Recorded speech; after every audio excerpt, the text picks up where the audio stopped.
السلام علیکم ورحمۃ اللہ وبرکاتہ۔ اعوذ باللہ من الشیطان الرجیم، بسم اللہ الرحمن الرحیم۔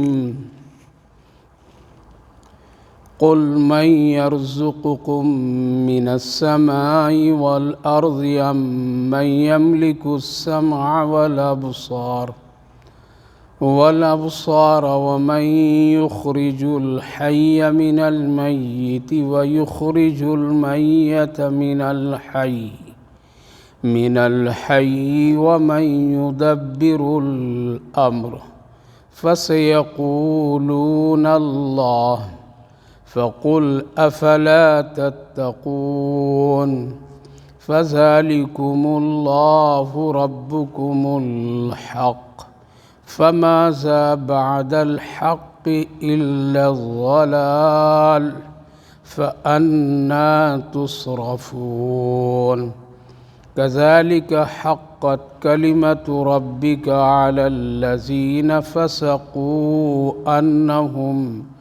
أنهم لا يؤمنون قل هل من شركائكم من يبدأ الخلق ثم يعيده قل الله يبدأ الخلق ثم يعيده فأنى تؤفكون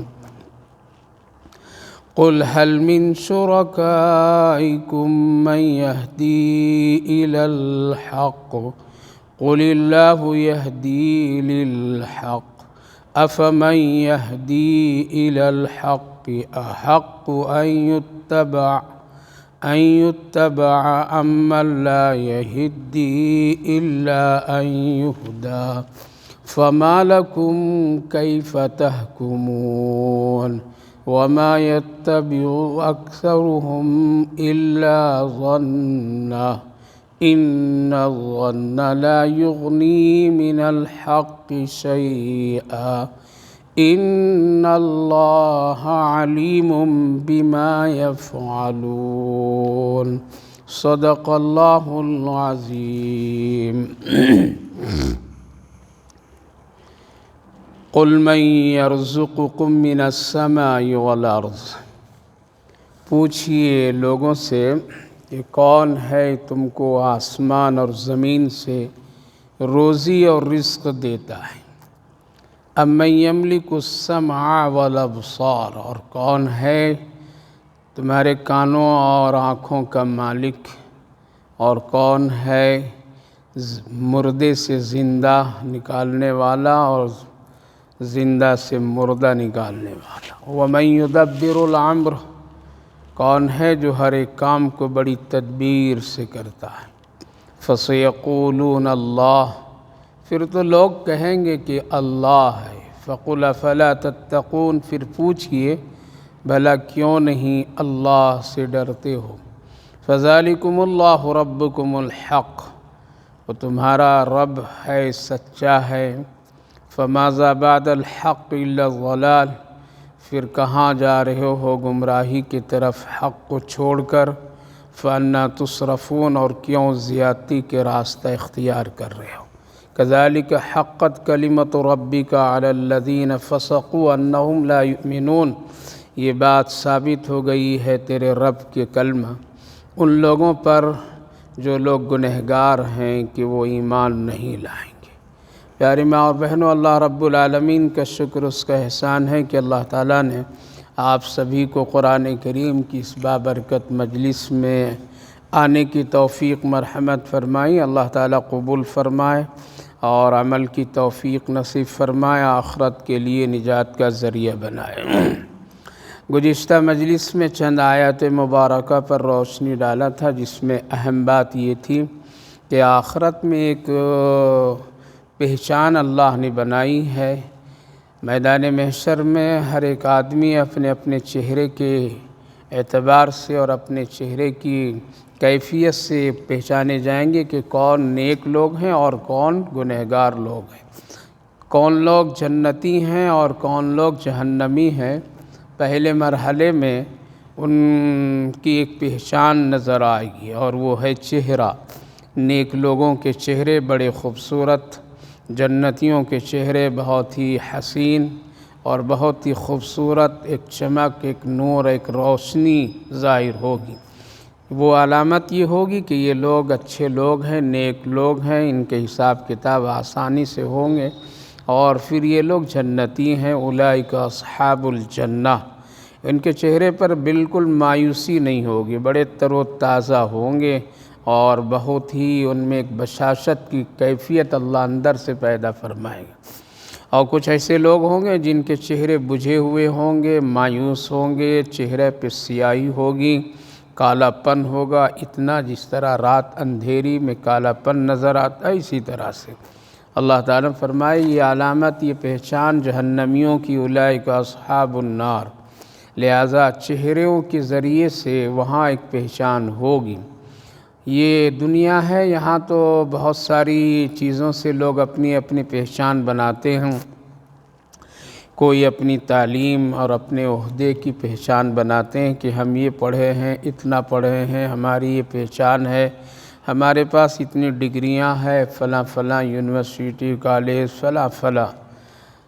کوئی اپنے عہدوں کے ذریعے سے اپنی پہچان بناتا ہے کہ ہم یہ فلاں عہدے پر ہیں، فلاں کام میں ہیں، فلاں چیز میں ہیں، اور ہمارے پاس اتنا بڑا عہدہ ہے۔ کوئی اپنے گھر مکان کی پہچان بناتا ہے کہ فلاں صاحب کا وہ قلعہ ہے، وہ محل ہے، وہ شاندار اس کی رہائش گاہ ہے، اس کا فارم ہاؤس ہے، اس کا فلاں فلاں ہے۔ لہذا الگ الگ طریقے سے اپنی پہچان کو اپنے حسب و نسب سے بھی پہچان بناتے ہیں۔ یہ سید ہیں، یہ خان ہیں، یہ پٹھان ہیں، یہ فلاں ہیں، یہ فلاں ہیں، یہ ان کا خاندان بہت بڑا ہے، اس خاندان کا یہ آدمی ہے۔ کوئی اپنے حسن و جمال، کوئی اپنی آواز، کوئی اپنی اداکاریوں سے بھی پہچانے جاتے ہیں، کوئی اپنے فن، تجارت اور بہت ساری چیزوں سے یہاں دنیا میں پہچان ہوتی ہے۔ ہاں، بہت سارے اللہ والے ایسے ہیں جو اپنی نیکیوں اور اپنے تقووں سے بھی ان کی پہچان اس دنیا میں ہوتی ہے۔ فلاں صاحب بہت متقی ہیں، بہت پرہیزگار ہیں، وقت کے ولی ہیں، وقت کے بہت بڑے پیر ہیں، فلاں فلاں، ان کی بھی ایک پہچان ہوتی ہے۔ گنہگاروں کی بھی دنیا میں ایک پہچان، وہ بہت بڑا شیطان ہے، بہت بڑا بدکار ہے، بہت بڑا فسادی ہے، جھگڑا کرنے والا ہے، وہ قاتل ہے، وہ چور ہے۔ یہ ساری چیزیں سے بھی دنیا میں بھی ایک پہچان ہوتی ہے، لیکن یہاں خلط ملط ہے۔ یہاں اچھوں کو کبھی برا سمجھا جاتا ہے اور کبھی برے کو اچھا سمجھ لیا جاتا ہے۔ اس لیے اس دنیا میں حق اور صحیح کو ثابت کرنے کے لیے بڑی طاقت لگتی ہے، بڑی کوششیں کرنی پڑتی ہے، پھر کہیں جا کر کے 100 آدمی میں 10 آدمی صحیح کو صحیح کہنے والا ملتا ہے، حق کو حق کہنے والا اور حق سمجھنے والا ملتا ہے، ورنہ غلط کو تو فوراً لوگ مان لیتے ہیں، غلط آدمی کو تو فوراً لوگ تسلیم کر لیتے ہیں۔ غلط لوگوں کو زیادہ اور غلط کاموں کو زیادہ اچھا ثابت کرنے کے لیے محنت کرنی نہیں پڑتی ہے۔ آپ جھوٹ بولنے والے لوگوں کو دیکھیے، اس کی باتیں اور اس کا کام بڑی جلدی ہو جاتا ہے، اور ایک سچ اور صحیح کام کرنے والے کے کام میں بہت دیری تاخیر لوگ کرتے ہیں، اور اس کو نہ جانے کیا کیا سمجھتے ہیں۔ تو دنیا ہے، یہاں ملی جلی حالات ہیں، خلط ملط ہے، اچھے برے میں پہچان کرنا اور کہنا یہاں مشکل ہے، لیکن وہ ایک مرحلہ آخرت کی ہے، وہاں کسی کی نہیں چلے گی، وہاں پر کسی کی بات نہیں چلے گی، کوئی اپنی حیثیت کو بدل نہیں سکتا ہے وہاں پر کوئی آدمی یہ چاہے کہ نہیں ہم اپنے گناہوں کو کسی سفید کپڑے کی لباس سے پہن کر کے اچھا بن جائیں اور لوگ اچھا سمجھ لیں، وہاں نہیں چلتا ہے، وہاں ایسا نہیں ہے۔ وہاں انسان کو اختیار ہی نہیں ہوگا کہ وہ اپنے سے برائی کو ختم کر کے اچھائی دکھا دے، یہ دنیا میں ہے، یہاں پر ہو سکتا ہے، یہاں اسی لیے مسجدوں میں ہر ایک آدمی آ کر کے صف اول میں کھڑا ہو جاتا ہے، کوئی یہاں ہٹا نہیں سکتا ہے، کوئی یہاں کسی کو کہہ نہیں سکتا ہے۔ لیکن میدان محشر میں کل قیامت کے اور جو حالات آئیں گے وہاں تو بس پہچان اندر سے اللہ رب العالمین کی کنٹرول اور اختیار سے وہ ہوگی، اور ان کے پہلی پہچان چہرے ہوں گے، چہرے کے حسن، چہرے کی بدصورتی سے یہ علامت ہوگی۔ یہاں بہت سارے لوگ ایسے اپنے ہیں کہ چہرے بڑے اچھے ہیں لیکن اندر ان کا دل بڑا کالا ہے، ان کے دل میں فتنہ ہے، ان کے دل میں فتور ہے، ان کے دل میں گناہوں کی ایک ایسا خزانہ ہے کہ اللہ حفاظت فرمائے۔ لیکن چہرہ، کپڑا، ان کے رہن سہن اتنا اچھا دیکھنے میں لگتا ہے، اس لیے دیکھنے والا پہچان اور فرق نہیں کر پاتا ہے۔ اور گنہگار جن کا دل اتنا سیاہ اور فتنہ پرداز اور گناہوں کا خزانہ دل کو بنا رکھا ہے، وہ اپنی ظاہری ٹیپ ٹاپ اور اپنی ظاہری حسن و جمال اور چیزوں کے استعمال سے وہ خوبصورت بنا پھرتا ہے، یہاں چل جاتا ہے، یہ چلنے والی جگہ ہے، چلا لیتے ہیں لوگ۔ یہاں بدصورت بھی خوبصورت نظر آ جاتا ہے، لیکن وہاں تو ایسا نہیں ہوگا میری ماں بہنوں، وہاں تو نیکیاں کام آئیں گی، وہاں تو نیکیوں سے اچھے پہچان اور علامتیں ظاہر ہوگی، برائیوں اور گناہوں سے ایسا نہیں ہوگا کہ ذرا بیوٹی پارلر میں جا کر کے یا کوئی بہترین اعلیٰ قسم کے کریم اور دوسری چیزیں استعمال کر کے کالے پن کو دور کر لیں گے، نہیں، بلکہ وہ نیکی کی کیفیت۔ جس طرح سے اس دنیا میں کبھی کبھی آدمی جب اندر سے ٹوٹا ہوا ہوتا ہے اور غم زدہ ہوتا ہے تو اس کے چہرے پر اس کے مکمل اثرات نظر آتے ہیں، اور دیکھ کر کے لوگ پہچان لیتے ہیں کہ اس کے اندر سے کچھ حالات خراب ہیں۔ لہٰذا اپنی نیکیوں کو مضبوط بنائیے، اپنی نیکیوں کو خوبصورت بنائیے، اپنے نیکیوں کو اللہ کی بارگاہ میں محبوب اور مقبول بنائیے، اخلاص کے ذریعے سے، تقوی کے ذریعے سے اللہ کو راضی کر کے بنائیے، تاکہ کل ایک لمحے میں آپ کی پہچان ہو جائے یہ جنتی ہیں۔ تو ان ساری باتوں پر گزشتہ مجلس میں باتیں آئی تھیں اور روشنی ڈالا تھا۔ اس وقت اللہ رب العالمین نے جو آیت کریمہ کی تلاوت کیا ہوں، اس میں اللہ رب العالمین نے ارشاد فرمایا، میری پہچان اور مجھے پہچاننا چاہتے ہو تو غور و فکر کرو، دیکھو ذرا زمین و آسمان کو دیکھو، اپنی ذات میں غور و فکر کرو، حالات پر غور و فکر کرو، کچھ ایسی چیزیں ہیں جو میرے سوا کوئی کر ہی نہیں سکتا ہے، لہذا جب نہیں کر سکتا ہے تو پہچانو مجھے۔ اللہ رب العالمین فرمایا، قُلْ مَنْ يَرْزُقُكُمْ مِنَ السَّمَاءِ وَالْأَرْضِ۔ اللہ کے رسول صلی اللہ علیہ وسلم جب لوگوں کو دعوت دیے اور اللہ کی پہچان بتائے تو لوگ پوچھتے تھے کون ہے اللہ، کون ہے رحمان، کون ہے رحیم؟ تو اللہ تعالیٰ نے وقت بر وقت اپنی پہچان بہت ہی جامعیت کے ساتھ میں بتایا۔ کہیں جب لوگوں نے پوچھا کہ کون ہے اللہ، اس کا حسب و نسب بیان کرو اے محمد صلی اللہ علیہ وسلم، ان کا خاندان کون، ان کے خاندان کے بارے میں، اس کے حسب و نسب کے بارے میں، تو اللہ تعالیٰ نے فرمایا تقول هو اللہ احد اللہ الصمد لم یلد ولم یولد ولم یکن له کفوا احد۔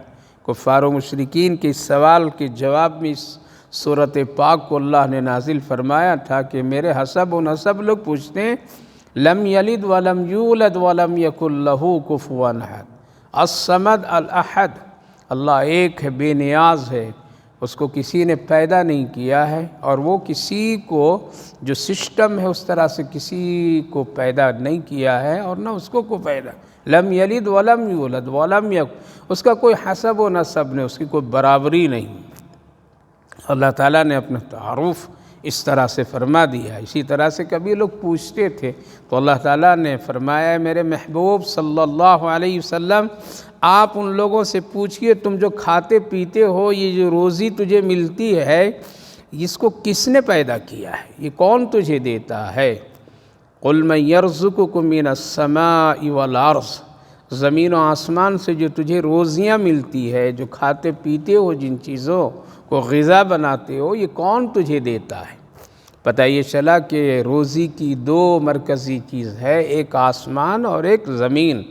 اللہ رب العالمین آسمان سے بارش کو اتارتا ہے اور زمین پر اس کو پھیلاتا ہے، اور مردہ زمین کو زندہ کر کے پھر انواع اقسام کی نعمتیں کھانے پینے کی پیدا کرتا ہے۔ اسی لیے آسمان سے بھی روزی آتی ہے اور زمین سے بھی روزی نکلتی ہے۔ لہٰذا اللہ نے اسی لیے دونوں کا نام لیا کہ تمہاری روزی آسمان سے بھی اترتی ہے، اور اس کی شکلیں ایسی ہوتی ہے کہ اللہ رب العالمین آسمان سے جب تک یہ چیزیں نہ ہو اس وقت تک زمین سے چیزیں پیدا نہیں ہو سکتی ہے۔ پانی کی ضرورت، اللہ آسمان سے پانی کو اتارتا ہے۔ کھیتیوں کے لیے، پھل فروٹ کے لیے ہوا کی ضرورت، اللہ ہوا چلاتا ہے۔ کھیتیوں کے پکنے کے لیے دھوپ کی ضرورت، اللہ سورج سے دھوپ دیتا ہے۔ کھیتیوں میں تر و تازگی، پھل فروٹ میں تر و تازگی، مٹھاس اور اس کے ذائقے کے لیے چاند کی ضرورت ہے، چاند کی روشنی کی ضرورت ہے۔ رات کی وہ ٹھنڈک اور بہترین ہواؤں کی ضرورت ہے، ماحول کی ضرورت ہے۔ لہذا اللہ تعالیٰ چاند کی روشنی کے ذریعے سے اس میں ذائقے کی کیفیت کو پیدا فرماتا ہے، تر و تازگی آتی ہے۔ لہذا یہ سب چیزیں آسمان کے نیچے سے اللہ رب العالمین یہ سب انتظام فرماتا ہے، تب کہیں جا کر کے ہم اور آپ کھاتے پیتے ہیں۔ پھر اس زمین سے اللہ کس طرح کی نعمتوں کو پیدا فرماتا ہے، کون ہے جو رنگ، کون ہے جو ذائقے، کون ہے جو اس کے مزے الگ الگ پیدا کرتا ہے۔ جبکہ ظاہری حالات پر غور کریں، دیکھیں، زمین کا ایک ٹکڑا ہے جس میں انسان الگ الگ چیزیں اس میں دانے ڈالتا ہے، لیکن اللہ رب العالمین سب کا رنگ، سب کا مزہ، سب کا ذائقہ، سب کی کیفیت کو الگ الگ منتقل فرماتا ہے۔ کوئی کھٹا پن ہے، کوئی میٹھا پن ہے، کوئی ملے جلے ہوئے ہیں، کسی کا رنگ کچھ ہے۔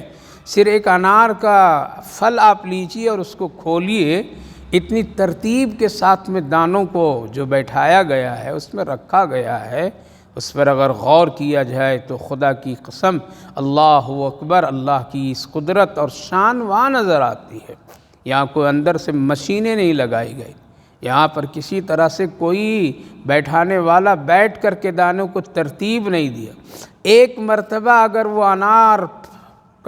انار کو ٹکڑا کر دیا جاتا ہے اور دانے اگر نکل جائے، پھر بڑے سے بڑے بہترین آدمی کو، اگر پڑھا لکھا طاقتور انسان کو اگر کہا جائے کہ اسی طرح سے جس طرح پہلے یہ دانے ترتیب کے ساتھ، پردوں کے ساتھ، چلکوں کے ساتھ تھا، اسی طرح تم اس کو لگا دو اور اس کو کرو، تو نہیں کر سکتا ہے آدمی، نہیں کر سکتا ہے۔ لیکن ایک جھاڑ میں زمین سے اگنے والا اس درخت پر یہ پھل جب نکلتا ہے تو دیکھیے میری ماں بہنوں، کس ترتیب کے ساتھ اللہ رب العالمین اس کو دیتا ہے، اور اس کے اندر مٹھاس، اس کے اندر طاقت، اس کے اندر ذائقے کو رکھتا ہے۔ یہ کون کر رہا ہے؟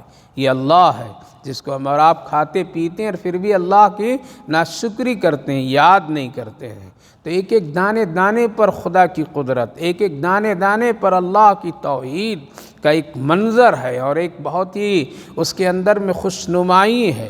یہ سب کون کرتا ہے؟ یہ اللہ کی ذات ہے، اللہ کی ذات ہے۔ تو اللہ تعالیٰ نے فرمایا، اے میرے محبوب صلی اللہ علیہ وسلم، قل، آپ پوچھئے، قل، پوچھئے، کون ہے جو آسمان سے اور زمین سے تجھے روزی دیتا ہے؟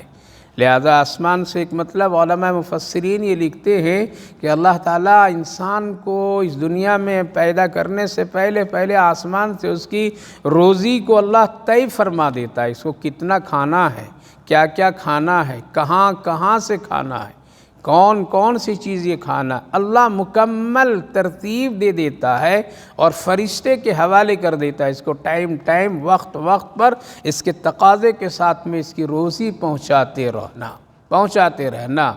پھر اس میں اگر کچھ اللہ اضافہ کرتا ہے نیکیوں کی بنیاد پر تو اس کو ہم اور آپ برکت کہتے ہیں کہ اللہ اس کی روزی میں برکت عطا فرمائے، ورنہ ایک مقدر کی روزی اللہ آسمان سے طے فرما دیتا ہے۔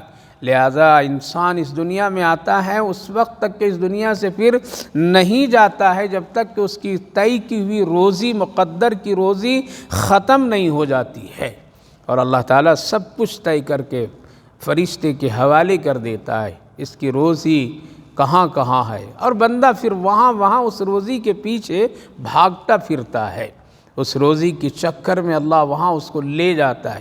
اسی لیے آج دنیا میں مختلف جگہوں پر لوگ کام کر رہے ہیں۔ ہندوستان کا آدمی کہیں ہزاروں کوسوں میل جا کر کے کام کر رہے ہیں، 7 سمندر پار جا کر کے بیوی بچوں کو چھوڑ کر کے، آخر کیا وجہ ہے؟ روٹی تو یہاں بھی ملتی ہے، یہاں بھی کروڑوں انسان جی رہے ہیں، لیکن یہ وہاں کیسے چلا گیا؟ کیوں چلا گیا؟ کیوں چلا گیا؟ اللہ نے اس کی روزی، اس کی کمائی وہاں طے فرما دیا، اس لیے وہ وہاں چلا گیا، اور وہاں سے پھر روزی کا انتظام۔ یہاں بھی کروڑوں انسان ہے، وہی چیز کھا رہا ہے جو وہاں وہ کما رہا ہے، کھا رہا ہے، لیکن ایک آدمی یہاں کھاتا ہے، ایک آدمی وہاں کھاتا ہے، وہاں کا یہاں آتا ہے، یہاں کا وہاں جاتا ہے۔ یہ ساری جو ترتیب ہے، ان انسانوں کے ساتھ میں جو محنت لگی ہوئی ہے، یہ سب اللہ کا طے کیا ہوا۔ جہاں روزی وہاں انسان پہنچتا ہے، اور اپنی روزی، اپنی مقدر کو وہ حاصل کر لیتا ہے، اس کی روزی پر کوئی بھی ہاتھ نہیں ڈال سکتا ہے۔ اس لیے اللہ کو ناراض کر کے روزی رزق کے پیچھے نہیں بھاگنا چاہیے، جہاں ہے وہاں اللہ ضرور پہنچاتا ہے۔ ہزاروں ایسے واقعات موجود ہیں، پتھر کے اندر بھی اگر ایک جاندار کیڑا ہے تو اللہ وہاں بھی اس کو روزی دیتا ہے، وہاں بھی اس کے لیے انتظام کرتا ہے۔ تو میری ماں بہنوں، روزی پر اللہ کے سلسلے میں بہت یقین رکھنا چاہیے، بہت یقین رکھنا چاہیے۔ قُلْ مَنْ يَرْزُقُكُمْ مِنَ السَّمَاءِ وَالْأَرْضِ، کون ہے جو تمہیں آسمان سے؟ پھر روزانہ روزی کی کیفیت اور مقدار گھٹتی بڑھتی ہے، گھٹتی بڑھتی اس اعتبار سے انسان کے اگر نیکیاں بڑھتی ہے تو اس کی روزی میں اللہ برکت عطا فرما دیتا ہے، اس روزی میں صحت اور عافیت کی کیفیت پیدا فرما دیتا ہے۔ اور اگر وہ گناہوں کی طرف زیادہ ہے تو اللہ تعالیٰ کبھی کبھی اس گناہوں سے اس کی برکت کو نکال دیتا ہے، کثرت کو ختم نہیں کرتا۔ 2 چیزیں ہیں روزی میں، 2 چیزیں، ایک برکت، ایک کثرت۔ کبھی گناہ کرنے والے کی روزی سے برکت نکل جاتی ہے لیکن کثرت نہیں نکلتی ہے، یعنی زیادہ میں کمی نہیں آتا، اور بڑھا دیتا اللہ تعالیٰ۔ اس لیے جتنا بڑا گنہگار ہوگا اتنے ہی اس کی دولت، اس کی روزی، اس کی کمائی بڑھے گی۔ جتنا نیک اور نیک کے کام میں لوگ لگے ہوں گے اتنا ہی اس کی روزی ظاہری اعتبار سے کم ہوگی۔ اس لیے آپ میری ماں بہنوں غور کیجیے، آج مساجد میں کام کرنے والے ائمہ حضرات ہیں، مؤذنین ہیں، مدرسوں میں پڑھانے والے معلمین ہیں، حفاظ کرام ہیں، یہ سب کے دیکھ لیجئے مقدار کے اعتبار سے کتنی ان کی روزی ہے، لوگ طے کرتے ہیں، کتنی ان کی تنخواہیں ہیں۔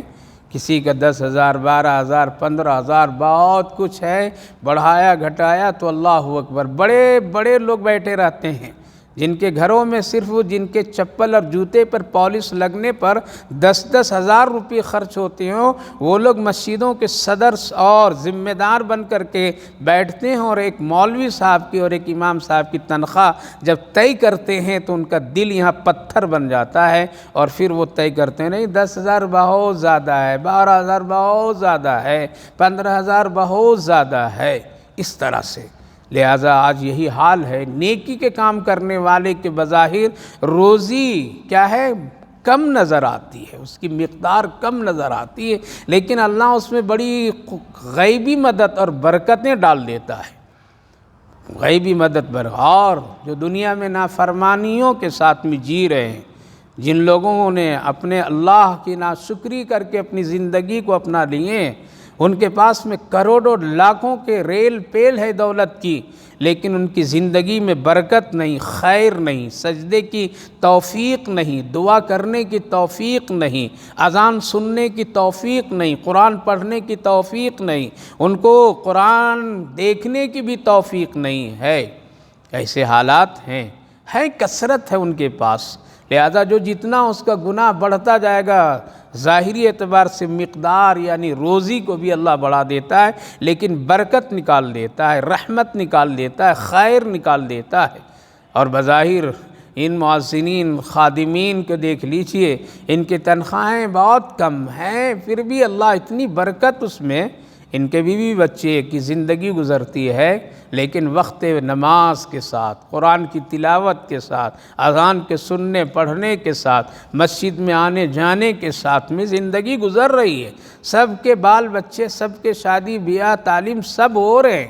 یہ کیا ہے؟ یہ برکت ہے، یہ رحمت ہے۔ اللہ تعالیٰ نے مقدار میں تو کمی دکھا رہا ہے، لیکن قدرتی طور پر میں ان کی زندگی میں برکتیں عطا فرما دیتا ہے۔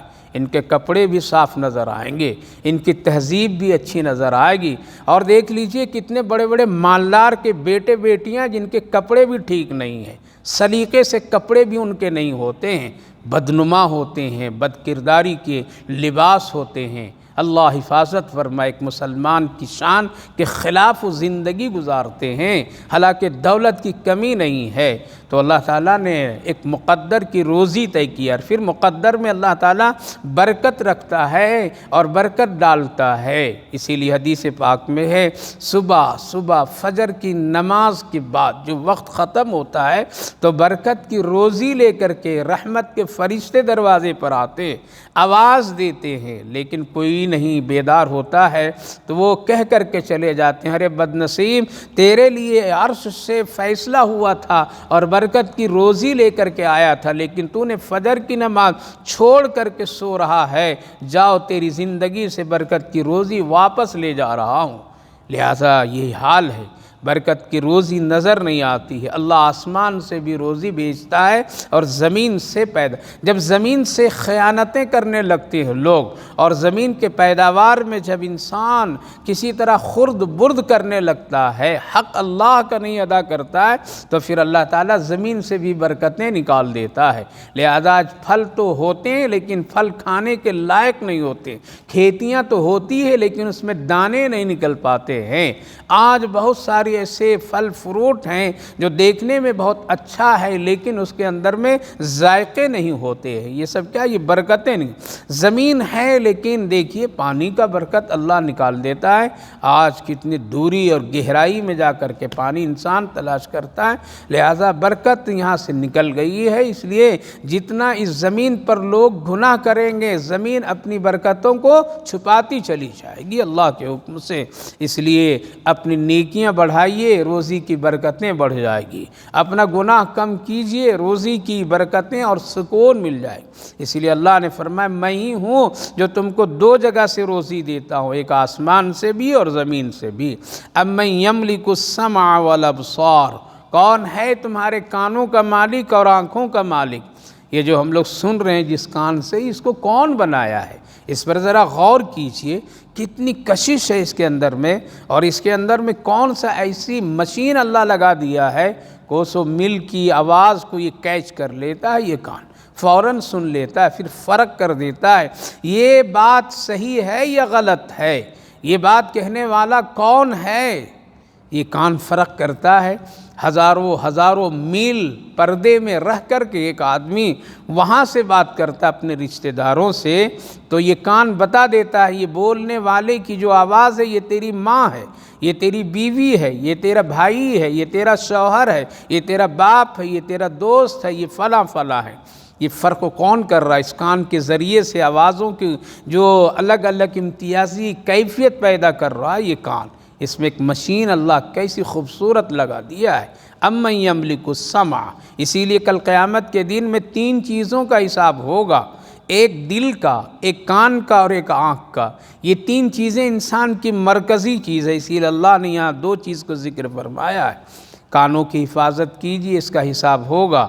آنکھوں کی حفاظت کیجئے، والابصار، اس کا مالک بھی اللہ ہے، اس کی بھی حفاظت کیجئے، حساب دینا پڑے گا۔ دل کی حفاظت کیجئے، اس لیے دل ایک ایسی مرکزی چیز ہے کہ جہاں اچھے اور برے سب جمع ہوتے ہیں، پھر فیصلہ ہوتا ہے وہاں سے، تو انسان اچھا برا کام کرتا ہے۔ اس لیے ان تین چیزوں کے بارے میں اللہ کل قیامت کے دن حساب، ان تین چیزوں سے اگر غلط بیانی ہوگی تو اللہ ان پر مہر لگا دے، زبان پر مہر، اور دل سے پھر وہ کیفیت نہیں نکلے گی۔ لہذا کان کا مالک اللہ ہے، اس کی قدر کیجیے۔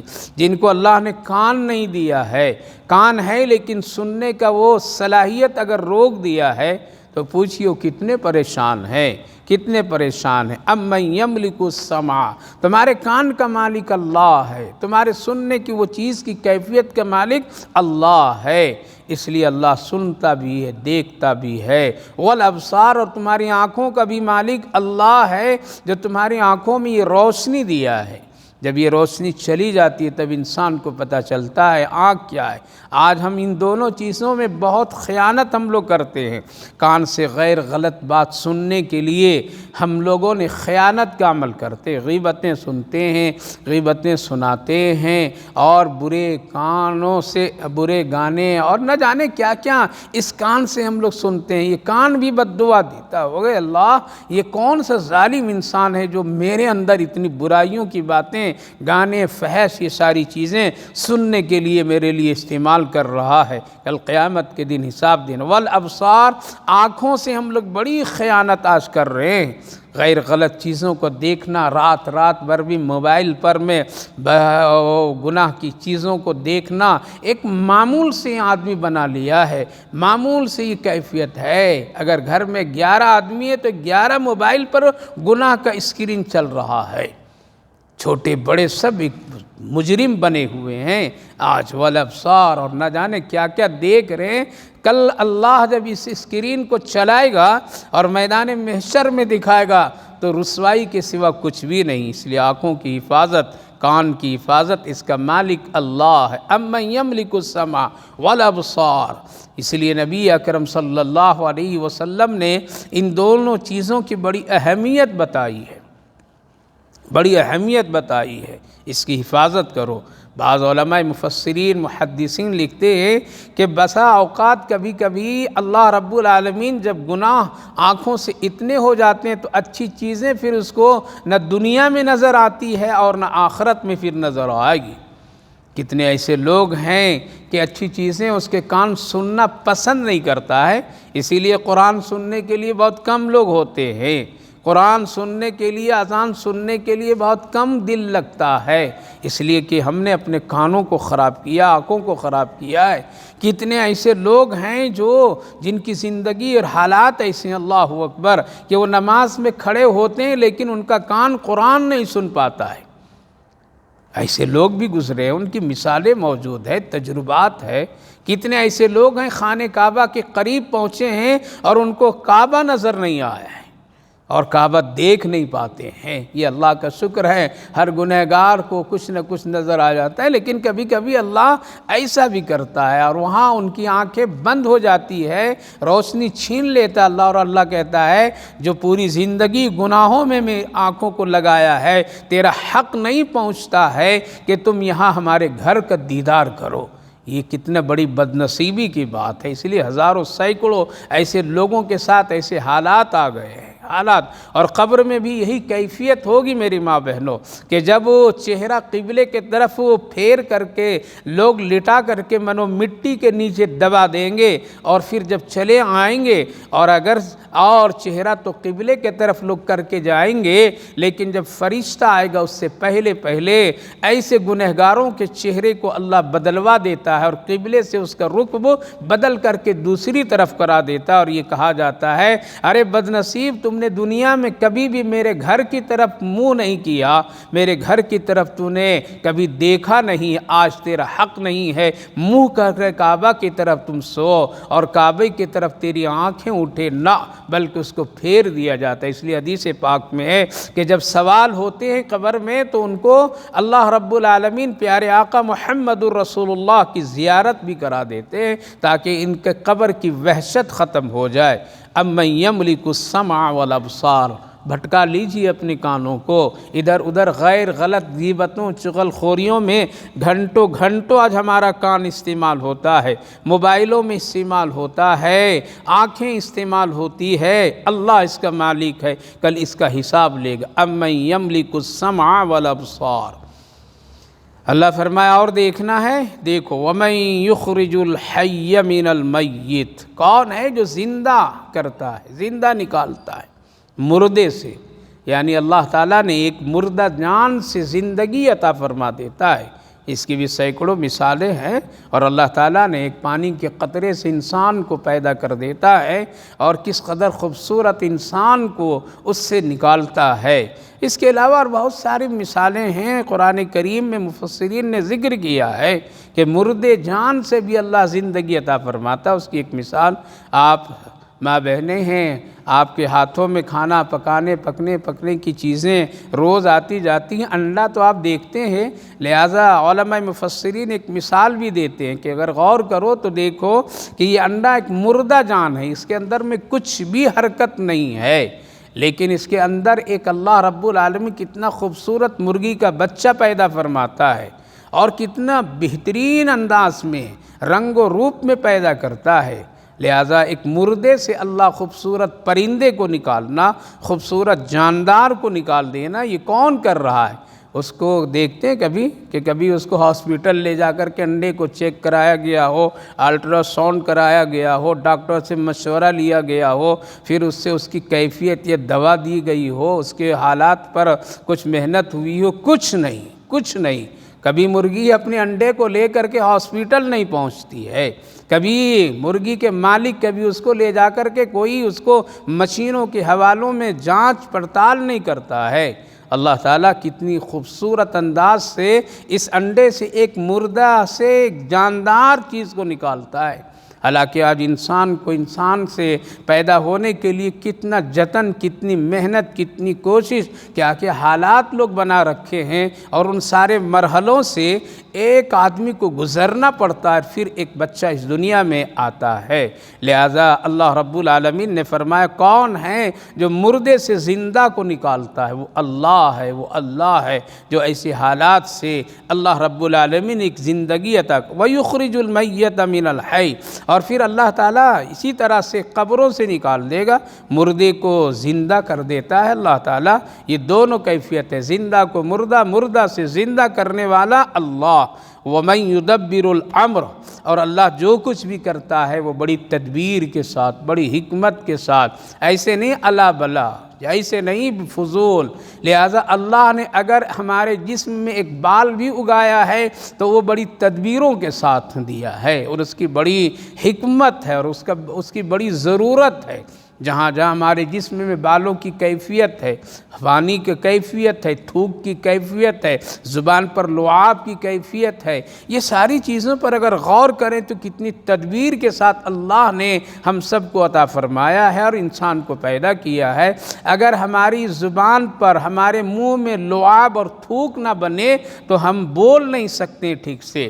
یہ لعاب کا بننا، تھوک کا بار بار منہ میں جمع ہونا، اور اس کو چلنا اور اس کو اندر باہر ہونا، زبان کو یہ جب تر کرتا ہے، یہ تھوک، یہ لعاب تر کرتا ہے تو زبان پھسلتی ہے، اور پھر پھسل کر کے وہ الفاظوں کی شکل میں ہماری بولیاں بنا کر کے اندر سے باہر نکال دیتی ہے۔ لہٰذا یہ کیا ہے؟ یہ اللہ بڑی تدبیر کے ساتھ ہمارے اندر میں جو تھوک اور لعاب کی کیفیت کو بنایا ہے، یہ بھی بڑی حکمت اور تدبیر ہے۔ ہماری آنکھوں کے اوپر میں جو بال لگایا ہے اللہ نے، اس میں بھی بڑی حکمت ہے۔ یہ آنکھوں کی حفاظت اور آنکھوں کی کنٹرول کرنے کی اس کے اندر میں بڑی طاقت ہے۔ اگر یہ بند ہو جاتی ہیں آنکھ تو پھر کوئی دنیا کی طاقت نہیں اس پلکوں کو کوئی اٹھا دے۔ لہٰذا اللہ بڑی حکمت سے لگایا ہے ہمارے جسم میں جہاں جہاں بال ہے، خصوصاً اگر غور کریں ناک کے اندر میں بھی بال انسانوں کے اللہ نے پیدا کیا ہے۔ حالانکہ یہاں کیا چیز کی ضرورت تھی، لیکن محققین لکھتے ہیں کہ اس میں بڑی حکمت ہے۔ ناک کے ذریعے سے سانس کو جب لیا جاتا ہے تو چلتے پھرتے گرد و غبار، آلائش، بہت ساری چیزیں ناک کے ذریعے سے اندر دماغ تک جانے کی کوشش کرتا ہے۔ اندر جو ناک کے اندر میں بال ہوتے ہیں وہ سب اس گندگی کو روک دیتے ہیں، گویا کہ اللہ نے ایک پردہ لگا دیا، ایک روکنے کی ان میں صلاحیت۔ اس لیے تھوڑی دیر کے بعد اگر آپ بازاروں سے گھوم کر کے آئیے، آپ کہیں کھیت باڑی جنگلات سے گھوم کر کے آئیے، یا گندے ماحول سے دھواں دھکڑ سے گھوم پھر کر کے آئیے، تو دیکھیے کہ ناک میں اندر میں کتنی گندگیاں جمی ہوئی ہوتی ہے۔ ہم کو اس کو صاف کرنا پڑتا ہے، اس کو چھڑکنا پڑتا ہے، تب ہمارے ناک صاف ہوتے ہیں۔ یہ گندگیوں کو کس نے روکا؟ اندر میں جو اللہ نے بال رکھا ہے، اس کے ذریعے سے اللہ نے روک دیا تاکہ یہ گندگیاں دماغ تک نہ پہنچے اور انسان کے دماغ کو خراب نہ کرے، اس کی سانسوں میں وہ کیفیت نہ نالیوں میں چلا جائے جس سے پھر بہت ساری بیماریاں اور بہت ساری پریشانیاں کھڑی ہو جائے۔ وَمَن يُدَبِّرُ الْأَمْرَ، اللہ بڑی تدبیر والا ہے، بڑی حکمت والا ہے۔ ہر ایک کام میں اللہ نے بہت ہی حکمت و تدبیر کے ساتھ کیا ہے، کوئی انگلی اٹھا نہیں سکتا، اگر کوئی کہے تو وہ نادان ہے، وہ سمجھدار نہیں، اس کے پاس عقل ہے لیکن عقل سے وہ کام نہیں لے رہا۔ وَمَن يُدَبِّرُ الْأَمْرَ، ہماری پوری زندگی کا سسٹم اللہ نے بڑی تدبیر اور حکمت کے ساتھ رکھا ہے، یعنی پیدائش سے لے کر کے موت تک اللہ نے انسان کو اور انسان کی جینے کے لیے اور اس دنیا کے تمام شجر و حجر ہر ایک چیز کو اللہ نے بڑی ترتیب سے رکھا ہے۔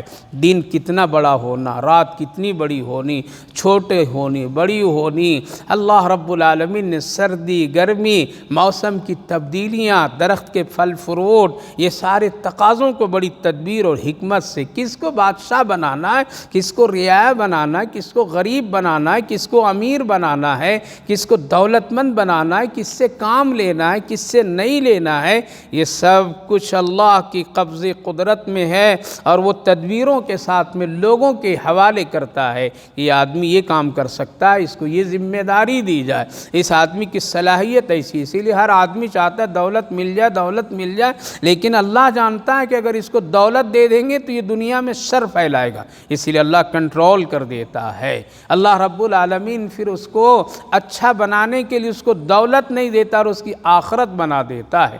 اللہ جانتا ہے کہ کس کو لینگڑا بنانا، کس کو لولہا بنانا، کس کو بدصورت بنانا، کس کو اندھا بنانا، یہ سب بڑی تدبیر و حکمت کے ساتھ اللہ انسانوں کے ساتھ اور اس کے تقاضے کو پورا کر دیتا ہے۔ ہم اور آپ الٹا کبھی سمجھتے ہیں کیا اللہ نے کیا، کیوں اس کو لنگڑا بنا دیا، کیا قصور کیا تھا، کیوں اس کو لولہا بنا دیا، کیا قصور کیا تھا، کیوں اس کو فقیر بنا دیا، کیا قصور کیا تھا، کیوں اس کو غریب بنایا، کیوں اس کو اپاہج بنایا، کیوں اس کو اندھا بنایا، اللہ جانتا ہے۔ اللہ کے پاس میں بڑی حکمت اور تدبیر ہے۔ حضرت موسیٰ علیہ السلام کے زمانے میں لوگ باہر غسل کیا کرتے تھے، تالابوں میں، نہروں میں، اور جہاں جہاں پانی کا انتظام ہوتا تھا وہاں لوگ نہایا کرتے تھے، کھلے ہوئے میدانوں میں نہایا کرتے تھے، گھروں کے اندر وہ سسٹم نہیں ہوتا تھا، یہاں تک کہ حضرت موسیٰ علیہ السلام بھی اسی طرح غسل کیا کرتے تھے۔ لہذا ایک تالاب تھا جہاں مرد حضرات غسل کیا کرتے تھے، جا کے نہاتے تھے، بچے لوگ بھی نہاتے تھے، جوان بڑے بوڑھے سب لوگ غسل کرتے تھے، پانی میں کھیلتے تھے، ہنگامے بھی کرتے تھے، اچھل کود کرتے تھے۔ ایک نابینا اندھا لڑکا، نوجوان قسم کا، وہ بھی جاتا تھا نہانے کے لیے، لیکن وہ جب آوازیں اپنے ساتھیوں کو کھیلنے کودنے ہنسنے کا جب سنتا تھا تو دل اس کا مچل جاتا تھا، اور وہ سمجھتا تھا اور یہ سوچتا تھا کاش کہ اگر مجھے بھی اللہ آنکھ میں روشنی دیتا تو ہم بھی اسی طرح اپنے ساتھیوں اور دوستوں کی طرح ہم بھی پانی میں کھیلتے، اچھلتے کودتے اور لوگوں سے ہنسی مذاق کرتے، ہم کو کیوں نہیں اللہ نے دیا؟ اس نے حضرت موسیٰ علیہ نبینا علیہ السلام سے دعا کی درخواست کی، اے اللہ کے پیغمبر ذرا ہمارے حق میں دعا کر دیجئے کہ اللہ تعالیٰ مجھے بینائی دے دے، میری آنکھ میں روشنی دے دے۔ ہمارے ساتھی لوگ دیکھیے کیسے کھیلتے کودتے ہیں، کتنا اچھا مزہ لے رہے ہیں، مجھے بھی دے دیتا اللہ تعالیٰ تو ہم بھی ذرا ان کے ساتھ میں خوشیاں منا لیتے۔ حضرت موسیٰ علیہ السلام کو بھی ترس آیا اور آپ نے دعا کی، اللہ اس بچے کو، اس نوجوان کے آنکھ میں روشنی دے دے، یہ بھی کچھ خوش رہ جائے، یہ بھی اپنے دوستوں کے ساتھ میں ہنس کھیل لے، ذرا سے اللہ دے دیجیے۔ اللہ نے فرمایا موسیٰ میں بڑی تدبیر سے ہے میرے پیغمبر، میں نے بڑی حکمت سے اس کی آنکھ کی روشنی لے رکھا ہوں، اس کی قسمت اور اس کی تقدیر میں ایک چیز ہے جس کو ہم جانتے ہیں، اسی لیے اس کو یہ نہیں دیا ہوں، لہذا اس کے لیے مت دعا کرو۔ لیکن وہ بار بار، وہ نابینا اندھا بار بار یہ تقاضا کر رہا ہے۔ ایک مرتبہ حضرت موسیٰ علیہ السلام کہا کہ اللہ دے دیجئے، کیا بگڑتا ہے، آپ کی رحمت میں کچھ کمی نہیں ہوگی۔ اللہ تعالیٰ نے وہیں اس کی آنکھ میں روشنی بینائی دے دی۔ لہذا وہ اب دیکھا کہ ہمارے دوست لوگ پانی میں کھیل رہے ہیں، کود رہے ہیں، اب یہ روشنی آنکھ میں آتے ہی ساتھ یہ بھی چھلانگ لگایا، تو کبھی اس کو دبا رہا ہے پانی میں، کبھی اس کو دبا رہا ہے، کسی کو مار رہا ہے، کسی کو کچھ کر رہا ہے، اور لوگ ہنگامے میں پریشان ہو گئے، یہ کسی کو ڈبا دے گا، جان خطرے میں۔ سب لوگوں نے کہا ہے موسیٰ علیہ السلام آپ کیا کر دیے ہیں، اور اس کو کیوں آنکھ کی روشنی کی آپ دعا کر دیے ہیں؟ دیکھیے ہم لوگ ستا رہا ہے، مار رہا ہے، پیٹ رہا ہے، پانی میں دبا رہا ہے، پتہ نہیں کس کو ڈبا دے، کس کی موت ہو جائے، فوراً آپ اس کے لیے دعا کیجئے کہ جس حال میں تھا اسی حال میں اللہ اس کو کرے۔ حضرت موسیٰ علیہ السلام دعا کیے، پھر آنکھ سے اس کی روشنی کو ختم کیا گیا۔ اللہ تعالیٰ نے فرمایا میرے پیغمبر اسی لیے میں اس کو نہیں دیا، اگر دے دیتا تو یہ بدمعاش۔ آج یہی اسی لیے بہت سارے لوگوں کو اللہ دولت نہیں دیتا ہے، حسن نہیں دیتا ہے۔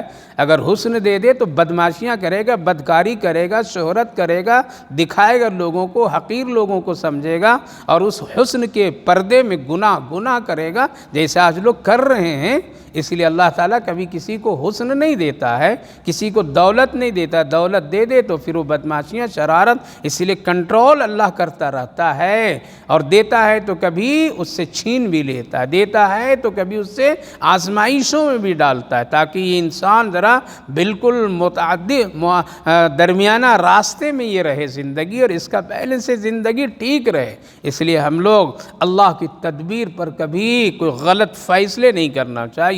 وَمَن يُدَبِّرُ الْأَمْرَ، وہ اللہ جو بڑی تدبیر اور حکمت کے ساتھ میں ہر ایک کام کو انجام دیتا ہے، کب بارش ہونی، کب سردی ہونی، کب کیا ہونا، کب ظالم کو بیٹھانا ہے حکومت و سلطنت دے کر کے، یہ سب اللہ کے نظام میں ہے۔ وَمَن يُدَبِّرُ الْأَمْرَ فَسَيَقُولُونَ اللَّهُ، اللہ ہی خود جواب دیا کہ جب آپ یہ پوچھیں گے لوگوں سے روزی کون دیتا ہے، آنکھ، کان، یہ جسم، ساری چیزیں کون دیا ہے، یہ بولنے کی زبان میں صلاحیت، دانت، منہ، ہاتھ میں انگلیاں پکڑنے کی طاقت، چلنے کے لیے پاؤں، یہ دل و دماغ، یہ ساری چیزیں کون، اور یہ پھر زندہ مردہ، یہ جنازے اٹھتے بیٹھتے جو دیکھ رہے ہو، یہ ساری چیزیں کھانے پینے کی، یہ کون؟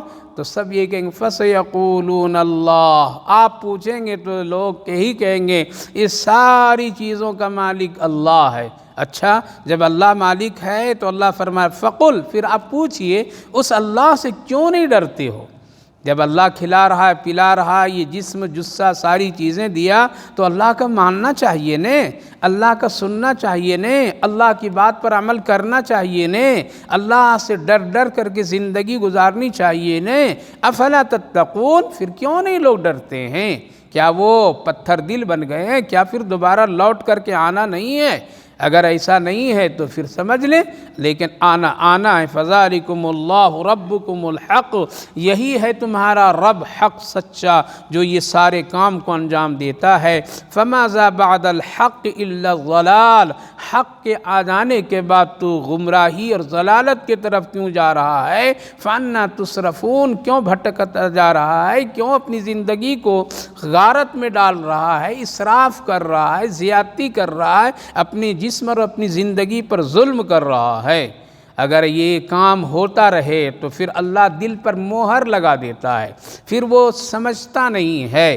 کذالک حقت کلمۃ ربک، پھر ایسے لوگ جو اللہ کے کھاتے پیتے ہیں اور پھر اللہ کی نافرمانی کرتے ہیں، سب حق بات جانتے ہیں پھر بھی نافرمانیاں کرتے ہیں، تو اللہ فرمائے پھر تو میری بات اس پر حق ثابت ہو جاتی ہے کہ یہ گناہ کی طرف جا رہا ہے، گنہگار ہے، اب ایمان نہیں لائے گا، اب ایمان لانے کا اس کا ارادہ نہیں ہے، اب ہدایت پانے کے لیے یہ کوشش جب نہیں کر رہا ہے تو گویا کہ جہنم کی تیاری کر رہا ہے، جنت کی تیاری نہیں کر رہا۔ اس لیے فَسَقُوا أَنَّهُمْ لَا يُؤْمِنُونَ، یہ اب ایمان نہیں لائیں گے، بس اب اس کو چھوڑیے۔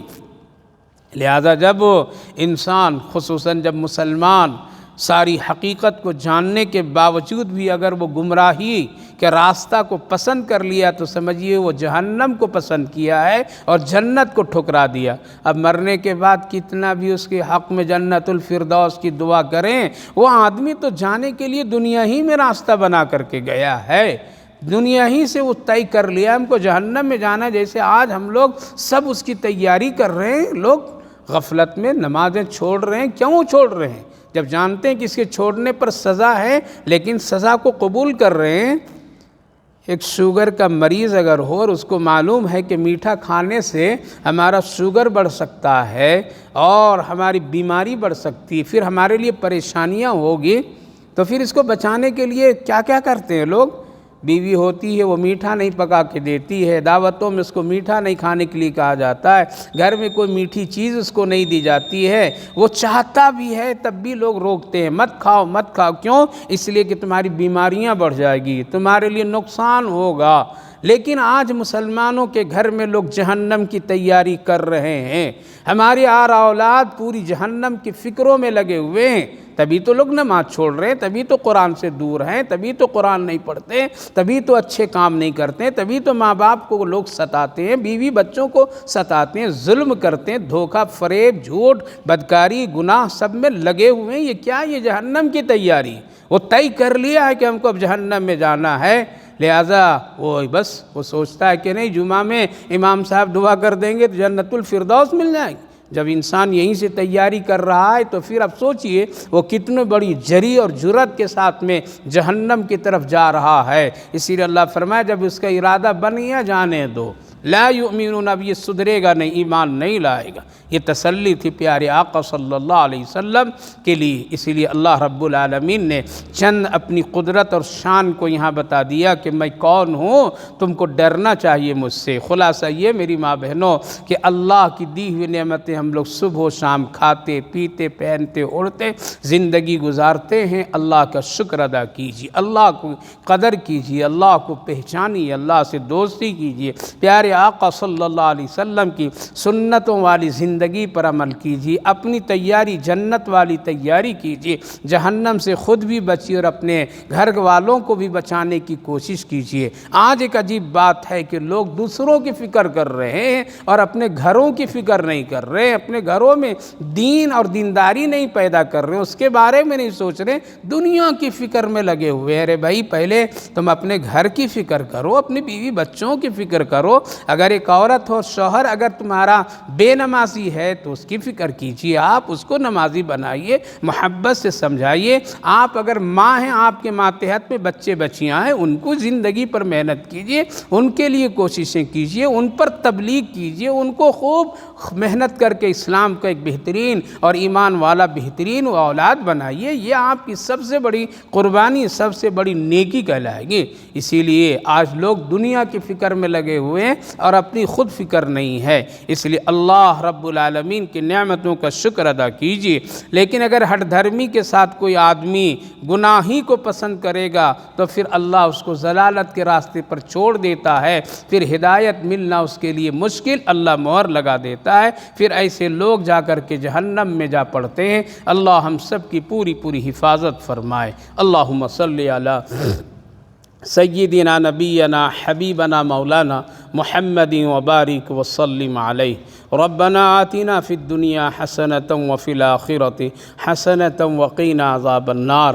اے اللہ ہم سب تیرے بندے گنہگار خطا کار ہیں، تیری ہی نعمتیں ہم سب خوب کھاتے پیتے ہیں، عیش موج سب کچھ کرتے ہیں، تیرے دین کے اجالے سے فائدہ اٹھاتے ہیں، رات کے اندھیریوں میں سکون کی نیند لیتے۔ اے اللہ چلتے پھرتے اٹھتے بیٹھتے ہزاروں نعمتیں تیرے ہم سب دیکھتے رہتے ہیں۔ اللہ ہم سب کو شکر ادا کرنے کی توفیق نصیب فرمائیے، ہم سب کو شکر گزار بنائیے، ناشکری اور کفر اور ضلالت سے ہر ایک کو بچائیے، ہر ایک ماں بہنوں کو، جوانوں کو، بچوں کو، بڑے بڑے بزرگوں کو، سب کی حفاظت فرمائیے۔ اے اللہ تو بہت رحم کرنے والا ہے، تو بڑا کرم کرنے والا، فضل فرمانے والا ہے۔ اے اللہ ہم سارے کمزوروں پر رحم فرمائیے، پیارے آقا صلی اللہ علیہ وسلم کی امت پر رحم فرمائیے، اس وقت رحم کے محتاج ہیں اللہ، جہاں جہاں وہ ستائے جا رہے ہیں، جہاں جہاں ان پر ظلم کی کیفیت ہے، اے اللہ جہاں جہاں ان پر مظالم کیے جا رہے ہیں، اللہ ان سب کی حفاظت فرمائے، عزت عزت و آبرو کی حفاظت، جان و مال کی حفاظت فرمائیے۔